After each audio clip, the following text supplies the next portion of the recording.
Welcome to another deep dive. We take your curiosity, our stack of sources, and distill them into clean insights. That's the goal. Today, we're diving into two very different but I think equally compelling stories. First up, a beloved retail icon seems to be making a surprising comeback. Right, involving that coupon. Exactly. And then we'll shift gears to something, well, maybe a bit heavier, a high-stakes debate over the accuracy of government economic data. Hmm. We've pulled together recent news articles, some in-depth analysis to guide us. So yeah, prepare for some surprising facts and maybe moments that shift your perspective a bit. And our mission, as always, is really to cut through the noise. We want to help you understand what's truly important and, why it matters in these stories. Yeah. We'll uncover the, let's call it the fine print in that famous coupon's return and dig into the real challenges facing the very numbers that shape how we see our economy. Okay, let's unpack the first one, that iconic Bed Bath & Beyond 20% off coupon. I mean, for so many of us, right? It was just always there, in the mailbox. Oh, yeah. Glove compartment, maybe? Totally. And, well, after the retailer famously shut down in 2023, that instantly recognizable coupon is back. It is. But this isn't just nostalgia playing out. There's a fascinating catch here, and it tells us, I think, everything about their new strategy. What are these new restrictions? What's going on? Well, that's really the crucial detail, isn't it? While the coupon has returned, it's far from the universal, almost unlimited offer it used to be. Okay. According to the email they sent customers, this new version, you can only use it once. Once. Wow. Yeah, just once. And it cannot be combined with other offers, and specifically, you can't apply it to past purchases. Hmm. This really highlights a strategic pivot away from their old model, Yeah. where coupon use was practically unrestrained. Right, which ironically people said contributed to their problems in the first place. Exactly. It sort of trained customers never to pay full price. And this coupon revival, it's not happening in a vacuum, is it? It lines up with a pretty big moment for the brand, the opening of their first new physical store. That's right. A significant step. So tell us more about where this new Bed Bath & Beyond home store is located and who exactly is behind this revival. It's not the original company. No, definitely not. The very first store under this new banner, Bed Bath & Beyond Home, has opened its doors in Nashville, Tennessee. Nashville, okay. And this comeback is spearheaded by a new parent company called the Brand House Collective. The Brand House Collective. I never heard of them. Well, you might know them better by their previous name, Kirkland's Inc. Ah, Kirkland's. Okay, yes. Exactly. They're a multi-brand retail operator. Their portfolio already includes Kirkland's Home, Overstock, and also Bye Bye Baby. Okay, so this isn't just like flicking the lights back on in the old stores. This is a completely new entity, new players calling the shots. Precisely. If we think back to 2023, the original Bed Bath & Beyond, they filed for Chapter 11 bankruptcy, shut down all the stores. What were the main reasons people pointed to for that collapse? It felt so sudden to many. Well, it was brewing for a while. The original company struggled with really a perfect storm of significant issues. Like what? They had a poor inventory management, for one. A really slow and, frankly, ineffective adoption of online shopping trends. Mm-hmm. And yes, that over-reliance on coupon shopping we just mentioned, it all just combined to create a business model that wasn't sustainable. Yeah, that makes sense. And it's wild to think during that shutdown phase, other retailers actually jumped in to accept those coupons for a bit.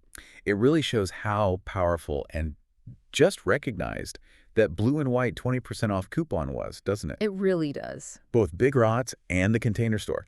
They briefly accepted them during the original company's shutdown in 2023. Right. It just underscores how deeply ingrained those coupons were in the, American shopping psyche. So walk us through the ownership piece. We know Beyond Inc., which used to be Overstock.com. Right. They initially grabbed the intellectual property, the name online, but then Kirkland's Inc., now the Brand House Collective, made a big investment.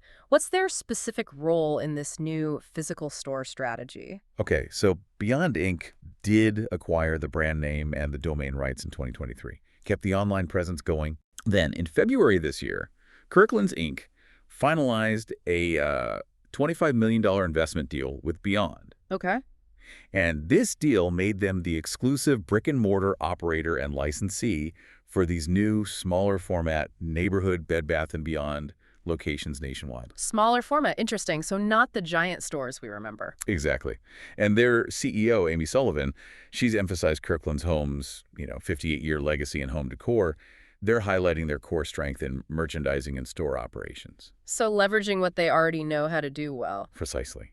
It's about using their expertise to create a more curated assortment of iconic legacy vendor partners, as they put it. So this Bed Bath & Beyond comeback, it really signifies a kind of strategic bet, doesn't it? That the power of a known brand name combined with a more focused, smaller footprint can actually work where the old pilot high model failed. Seems to be the plan. And for you, the shopper, it signals maybe a future of brick and mortar that's less about sheer volume and maybe more about precise value and a focused shopping trip. More curated experience. Yeah. Oh, and here's a fun little detail at that Nashville store opening. They were apparently encouraging customers to bring in their old coupons to redeem.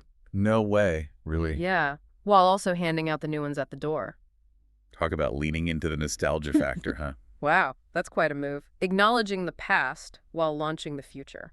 Okay, so from a brand trying to resurrect itself, let's shift gears. Let's talk about another kind of challenge to credibility, this time involving the fundamental numbers that, guide our whole economy. Right. A very different kind of story. We're talking about some serious claims being made about the Bureau of Labor Statistics, the BLS. That's the agency that gives us those crucial jobs numbers every month. What exactly is at the heart of this controversy? Well, this whole situation really raises important questions about trust in official government statistics.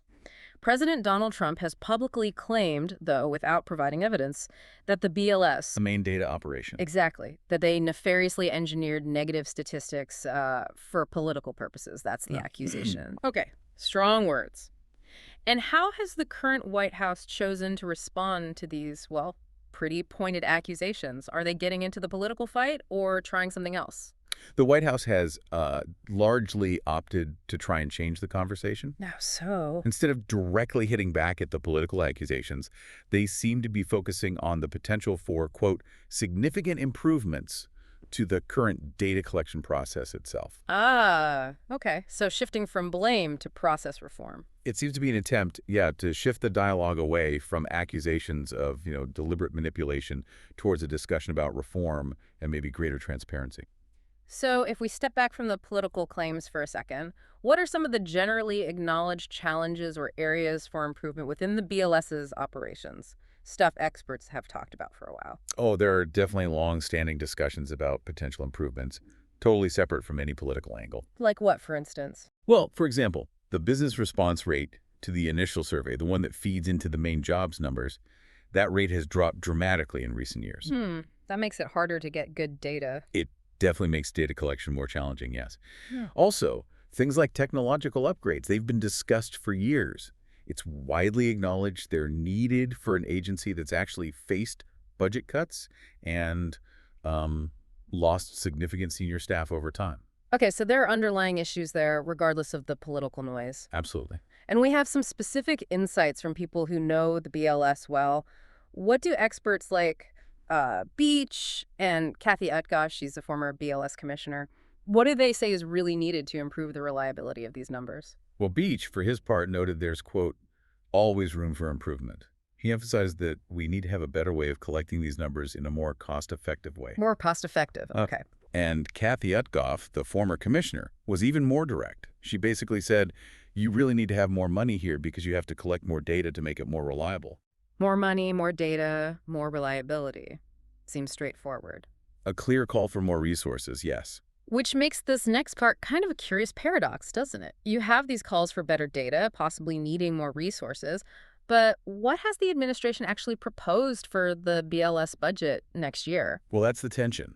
To this point, the administration has actually proposed an 8% cut to the agency's budget for the next fiscal year. An 8% cut? Yes. And proposed cutting 150 positions. Wow. Okay, so less money, fewer people, while questions are being raised about data accuracy. Exactly. And this sets up what could be a pretty fractious government funding debate. Reports suggest several senior Democratic aides are planning to use Trump's focus on the agency's work to make its funding a key part of that debate. So the spotlight might actually help the agency secure funding, ironically. Potentially, yes. Right. It elevates the issue. And this whole situation, this awkward dynamic, it had a very public moment recently, didn't it? Played out right in the open. Tell us about that scene in the Oval Office. That's right. This was really something. It was on full display when President Trump hastily summoned the White House press corps into the Oval Office. Okay. He wanted to show them a simplistic chart. It displayed annual employment revisions that happened under his predecessor. Stephen Moore, who's a conservative economist and an outside advisor, was there presenting the data. Hmm. What was really striking was how Moore seemed careful not to ascribe political motives. He called the revisions a gigantic error. An error, not manipulation. Right. But then Trump cut in, saying, I don't think it's an error. I think they did it purposefully. So Moore then had to sort of recalibrate right there on the spot. He carefully responded, you may well be right, but even if it wasn't purposefully, it's incompetence. Wow. So error versus intent versus incompetence, it really highlights the tension. Exactly. It shows how the same data point can be framed very differently depending on the goal. This whole saga, I think, really underscores the critical importance of data literacy for you, the listener. Not just consuming information, but trying to critically evaluate its source, potential biases, maybe the political context surrounding it. Absolutely. It highlights that ongoing tension between how data is collected, how it's interpreted, and then how it's presented to the public, especially when things get politically charged. So we've taken a deep dive today into two really distinct worlds, haven't we? The revival of a retail giant Bed Bath & Beyond's new chapter. and this contentious debate swirling around the integrity of government economic data. Both stories, though, in their own way, they're about comebacks and reevaluations, aren't they? Whether it's a company trying to find its footing again or an agency trying to maintain trust in its numbers. It really makes you consider how much we rely on information, all kinds of information, and how crucial it is to understand not just the headlines, but the underlying details and the context behind them. Yeah. From the fine print on a coupon, like we saw, to the nuances of how economic numbers are reported and debated, there's always a deeper layer to explore. So what's the practical takeaway here? What does it all mean? Perhaps it's that in this age of just constant information overload, the real deep dive is maybe in discerning not just what is being said, but how it's being said. And who is saying it? Yeah. Exactly. And for you, the listener, maybe the provocative thought for today is this. How might approaching every piece of seemingly straightforward information, whether it's a discount offer, a news headline, or a government statistic, how might approaching it with a healthy dose of informed skepticism fundamentally change your understanding of the world around you?